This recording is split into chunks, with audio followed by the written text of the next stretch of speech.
आज आपण बनवणार आहे तेलावरची पुरणपोळी। चला तर बघून घेऊया आपण कशी बनवायची ती। पहिल्यांदा आपण डाळ शिजवून घ्यायची आहे। डाळ शिजवताना पहिल्यांदा पाणी उकळून घ्यायचं, त्यामध्ये तेल आणि हळद घालायची। त्यानंतर आपण चणा डाळ घालून डाळ शिजवून घ्यायची आहे।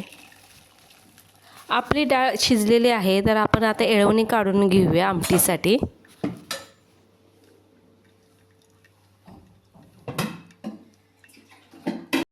आपल्याला जेवढी येळवणी लागणार आहे त्यानुसार पाणी ॲड करायचं आणि घ्यायचं आहे। आपण येळवणी काढून घेतलेली आहे, बघू शकता तुम्ही। चला तर आपण पुरण करण्यासाठी डाळीत आपण गूळ घालूया। अर्धा किलो डाळ घेतलेली आहे, त्यामध्ये अर्धा किलो गूळ घातलेला आहे आपण त्यामध्ये। तसेच त्यामध्ये थोडीशी वेलची, बडीशेप बारीक करून घातलेले आहे, त्यामुळे आपल्या पुरणाला छान स्वाद येणार आहे। आता आपण पुरण शिजवून घ्यायचं आहे। गूळ पूर्ण मेल्ट झाला पाहिजे।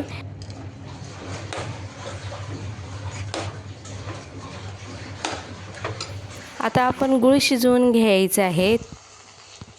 आता आपले पुरण शिजून झालेलं आहे। तसंच आपण कटाची आमटी बनवण्यासाठी साहित्य बघूया। खोबरं घेतलेले आहे, खोबरं, जिरे, त्यामध्ये आपण थोडीशी कोथिंबीर घालून ते मिक्सरला लावून घेऊया।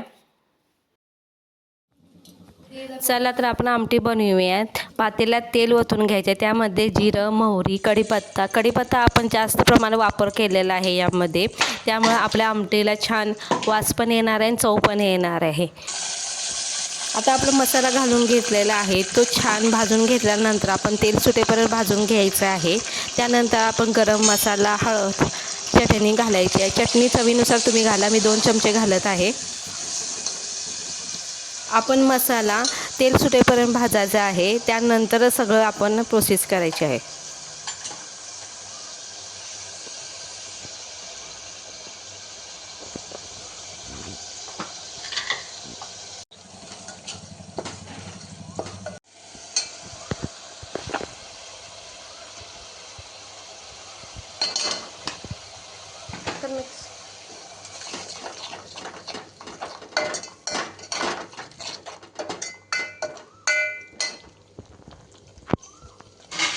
आपला मसाला भाजून घेतलेला आहे, त्यावर झाकण घालून ठेवायचं आहे थोडा वेळ, आणि नंतर आपण त्यामध्ये आपण येळवणी काढलेली आहे ती त्यामध्ये टाकायची आहे।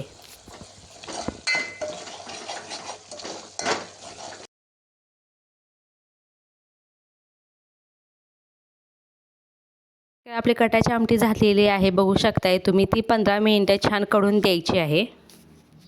इकडे आपण तेलावरच्या पुरणपोळ्या करायच्या आहेत। पहिल्यांदा पोळपाटला तेल लावून घ्यायचं, त्यामुळे काय होईल, आपल्या पोळ्यात ते चिकटणार नाहीत।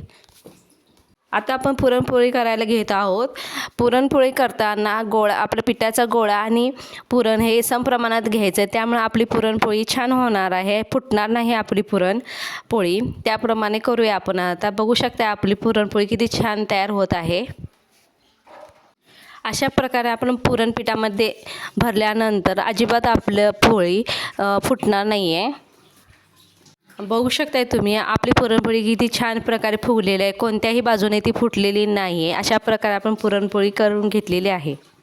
तुम्ही बघू शकता किती छान कट आलेला आहे आमटीला। व्हिडिओ बघून नक्की ट्राय करा ही पुरणपोळी, आणि तुम्हाला कसा वाटला व्हिडिओ ते कमेंट बॉक्समध्ये नक्की सांगा। थँक्यू आणि सगळ्यांना हॅपी होली।